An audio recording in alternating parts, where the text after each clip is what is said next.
Hi guys, so it's super early here and I'm gonna have to be pretty quiet. It's not even 5 yet and everybody's still asleep, but I'm gonna try to get this video done as quickly as I can. This week's topic is Baby 101. So because this is such a broad topic, and it's such a general topic, I'm just going to go ahead and talk about reasons why babies cry, because I think that's one of the biggest, most stressful things for a mom. A new mom is especially because, while you're pregnant, especially with your first baby, sometimes you can have all these romantic, happy, peaceful fantasies of your baby just being so sweet and just peacefully sleeping and just laughing and, everything being just going so smoothly. And sometimes when you get home from the hospital or the birthing center, reality hits and that's not how it happens. And so I think that reality setting in can sometimes be a trigger for postpartum depression and baby blues and things like that. Just the reality of things being, not as easy as you might have thought they were going to be. And crying, at least for me, I know when my daughter cries, it stresses me out so much. I cannot stand to hear her cry. So anything that I can do to lower the amount of crying is going to be better for you and your emotional state, and it's also better for baby, because babies cry because they want to tell you something. I don't believe that babies just cry for no reason. I don't believe that. And so when they're crying, it's because they're upset about something and it's stressing them out, and it's not good. So the more information that you have about the reasons that babies cry, and then you can avoid some of those problems, is going to be better for both of you. So the first reason, and probably the most frequent reason why a baby cries, is because they're hungry. And so learning to recognize the signs that your baby gives before they cry, to let you know that that their belly's empty, is going to save them a lot of stress, and it's going to save you a lot of stress. So some things to look for in young babies are smacking lips, sucking on fingers, rooting around. Just learning to recognize those signs early on, because usually they will give you clues before they start crying. Crying is usually a last resort. Another reason that babies cry is because, they just have a dirty diaper. They've gone to the bathroom and they don't want to sit in. They will, as soon as they're born, they are born with the instinct of not wanting to sit in their own, waste. So, especially little babies will let you know right away when they need to be changed. And paying attention to that is going to be really good, because it can, if you're keeping up with diaper changes as soon as they happen, and you do that constantly throughout all the way up through toddler years, it's going to teach them not to be able to tolerate sitting in a dirty diaper, because once they start getting used to it, it's going to make potty training a lot harder. So if you can just kind of get in the habit of teaching them to tell you when they, have messed their diaper, it's going to make your life a lot easier down the line. Potty training is going to be a lot easier. Another reason babies cry is just because they want to be held. Babies need a lot of love and cuddles and attention. And think about how long your baby, all they've ever known is being inside of you and being as close as they could possibly be to you from the moment they were conceived. And then all of a sudden, they're thrown out into the world, and they're used to being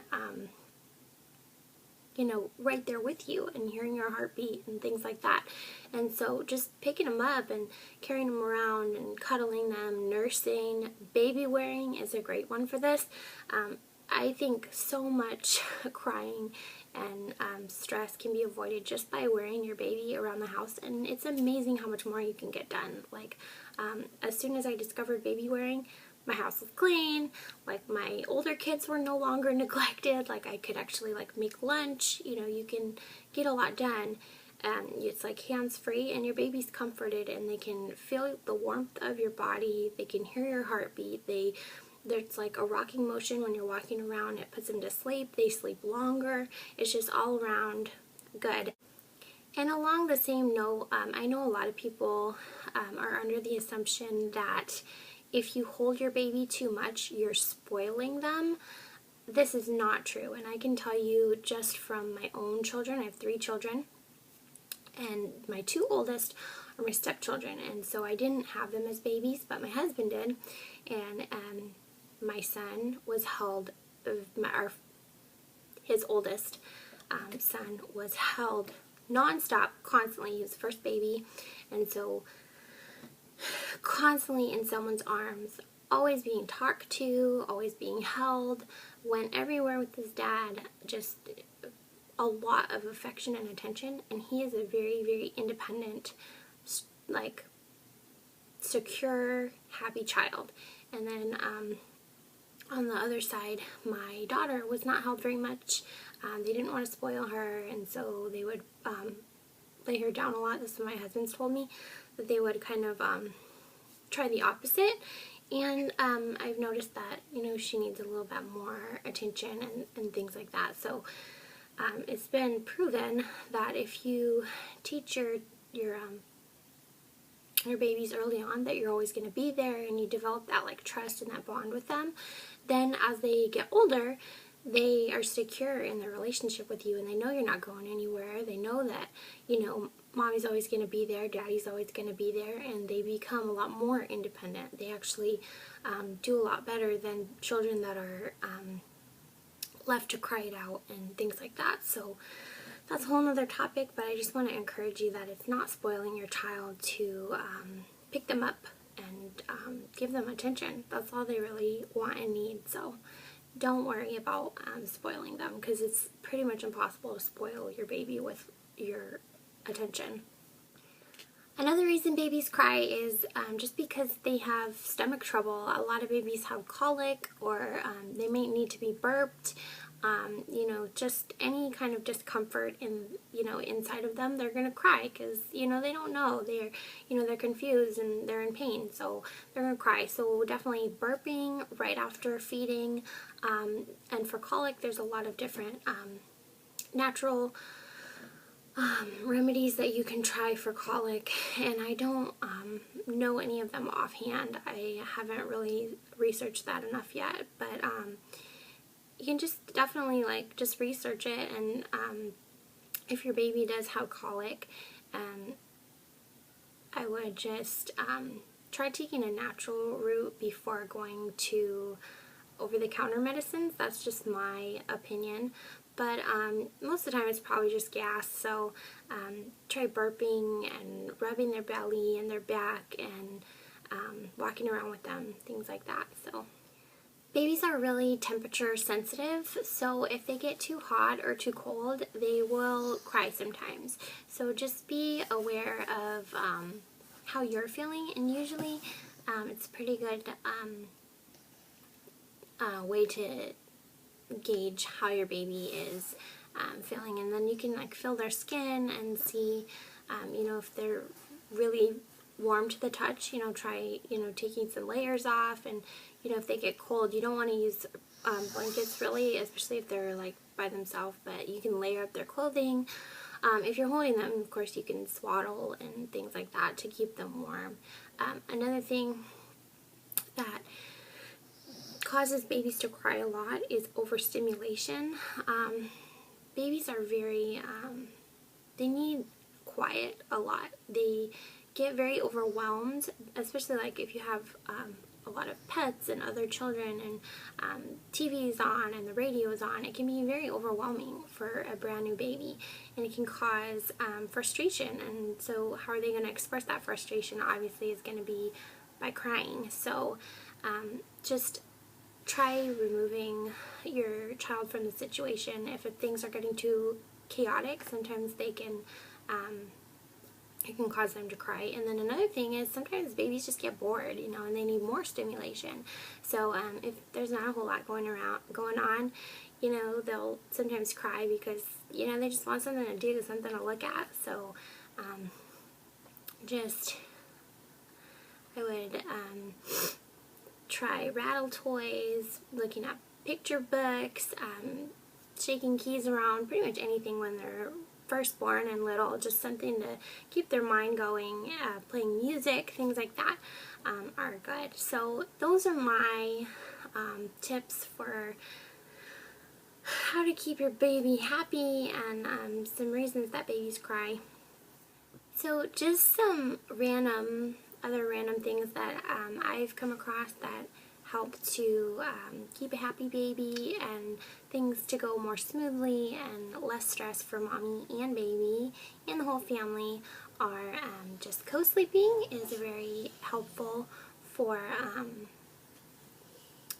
like building up that bond between you and your baby. And think about, like, I don't mean to, like, I'm not bashing crib using parents. I really, not that I don't care, but everybody has to make that choice for themselves. But I just think of it as like brand new baby who's been with you 9 months, and then you put them in a crib by themselves, and they wake up in the middle of the night and they can't find you, and it's dark, and it seems like it would be pretty scary for a brand new baby. So to me, it just makes sense to co-sleep. And then if you're breastfeeding, it makes breastfeeding so much easier. You don't even have to really wake up with your baby. I mean, obviously you need to be aware a little bit, but it's so much easier. And I think that that's been something that's helped us not to have as much stress in our lives. It's just sleeping, and if not in the bed, then at least like sidecarring, or like having the bassinet or the crib right next to the bed is much better, because then when they cry, right away you can go to them, instead of them, having to, get kind of loud before you hear them. And then by the time you do hear them, even if it's over a baby monitor, sometimes they've worked themselves up so much that it's a lot harder to calm them down. So if you don't feel comfortable sleeping with them in the bed, then just putting the crib right next to your bed, putting their crib next to your bed so that you can hear them moving around and when they first start to fuss, so that way it hasn't escalated, so that makes it a lot easier. Another thing that makes my life a lot easier is breastfeeding. I honestly, like, a lot of people say, oh, I can't believe, how do you have the patience to breastfeed and all these things, and honestly, I think bottle feeding has got to be a lot harder. Like, I couldn't imagine waking up in the middle of the night and making bottles. Like, I don't know, it just seems easier to me. So, and it's cheaper, and it's better for the baby, yada yada. Everyone knows, most of you probably know the benefits of breastfeeding, but so I'm not going to go into that. But those are some things that, and then baby wearing, like I said, makes your life a lot easier. And I'm sure there's a lot of other things, but this video is getting kind of long, and my kids are going to start waking up pretty soon. Today is our first day. My daughter just got her school books, so we're going to be attempting our first day with both of them doing like real school. Like, she has her books and everything on the computer is done, and she's ready to like go full speed ahead. So I'm going to have to do a little bit of a juggling act with the two of them today. And then my youngest daughter's potty training still, so it's going to be a fun day. So I need to go clean up the house a little bit and make some breakfast for them. But I can't wait to hear what the rest of the moms have said. I've watched all of you guys' videos earlier in the week. I haven't had time to comment, but I've learned so much from you guys, and I'm having so much fun being a part of this channel. So I hope you all are doing well, and I will talk to you guys soon.